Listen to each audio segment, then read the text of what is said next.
En fait, comme je vous ai dit dans l'introduction, je vais vous ajouter quelques astuces ou bien quelques utilisations de Eclipse. Ce que je vais faire maintenant, en fait, on va utiliser des points d'arrêt pour voir aussi ce comportement. Ok? Bah, ce qu'on va faire, donc je vais, si vous voulez, ou bien on va le laisser. Ok? Ce que je vais faire, je vais ajouter un point d'arrêt ici. Pour ajouter un point d'arrêt, soit clic droit et après vous mettez ça, toggle breakpoint, ou bien vous cliquez double clic, il va vous mettre en fait cet icône là, comme quoi c'est ici le point d'arrêt. Ok, très bien. Ça d'un côté, donc je vais faire comme ça. La première étape. La deuxième étape, donc l'objectif c'est le débugger. Donc ce qu'il faut faire, donc il faut lancer l'application en mode debug. Ok. Ce que je vais faire, donc clic droit et on va faire debug as Java application. Ok. Une fois que vous faites ça, en fait Eclipse il va vous demander de changer le perspective. Ok. Le perspective, en fait, on a plusieurs perspectives. On a le perspective Java, le perspective debug, perspective Java EE pour les applications web et ainsi de suite. En fait, les perspectives, c'est comme en fait des écrans ou bien des fenêtres. Par exemple, avec le perspective debug, il va vous ajouter d'autres onglets qui seront utiles pour le débugage. Ok? Très bien. Donc, je vais faire switch. Comme vous avez remarqué ici, il m'a ajouté ici le debug.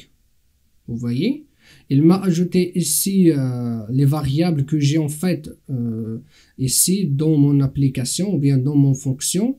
Il m'a ajouté un autre onglet pour les breakpoints. En fait, là, vous allez avoir au moins tous vos points d'arrêt. Ok. Et là, c'est les expressions, donc ça c'est plutôt avancé, nous allons voir tout cela si on a l'occasion après. Ici, les variables, comme je l'ai dit, et ici en fait, il va vous mettre le debug, et là en fait, il va vous mettre ce qu'on appelle le call stack.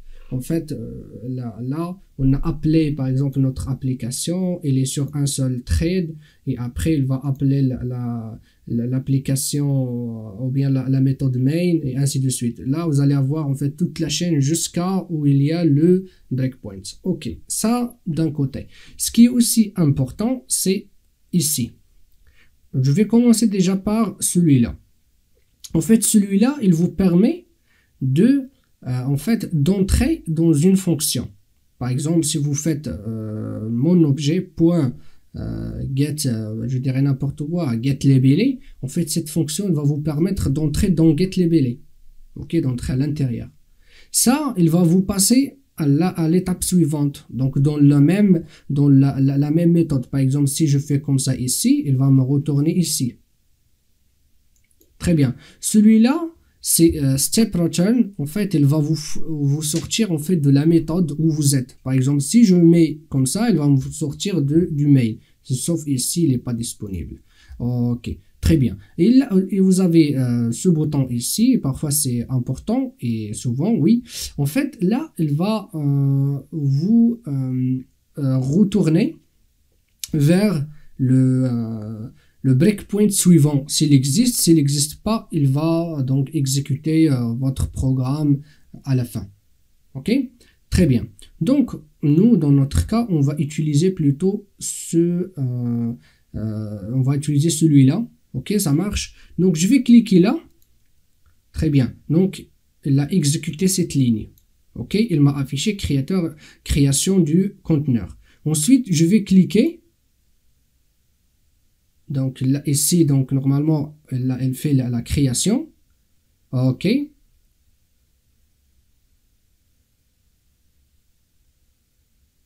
Ok. Il a fini. Je ne sais pas pourquoi il a pris beaucoup de temps, mais voilà. Donc il a fini. Très bien. Donc regardez, il a fait. Je suis dans le constructeur. Donc j'ai pas encore demandé. Je suis pas encore arrivé à cette ligne. Et en fait, il a fait déjà la construction de losange. Ok. Je continue. Regardez là, il va me dire Ok, donc j'ai passé cette ligne, la demande du bin, elle est là. Donc là, pour l'instant, je suis ici, si vous voulez. Je suis ici, ou bien je suis au début de là. J'ai pas encore exécuté getBin sur application context. Ok? Et regardez, on a déjà la création, ou bien on a déjà passé par le constructeur de la classe les anges. Vous voyez un petit peu?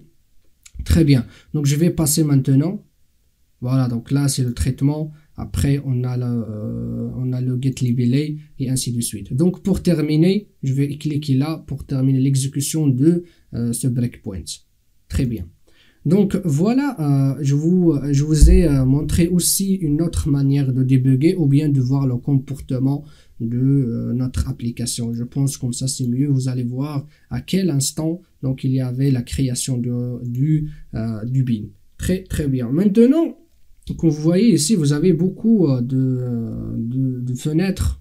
Par exemple, vous voulez retourner à votre projet ou bien à votre workspace. Vous avez ici Project Explorer et ainsi de suite. Moi, ce que je vais faire, je vais changer juste les perspectives. Donc, vous voyez, ce que je vais faire, je vais aller vers Windows, ou bien, pardon, Window, Perspective, Open Perspective. En fait, nous, on travaille avec Java, on va mettre Java. Et donc, il nous a retourné vers le perspective Java. Très, très bien. Ok. Donc, on dirait c'est une application debug. Donc, nous allons voir au fur et à mesure, nous allons voir l'utilisation de Eclipse. Très bien.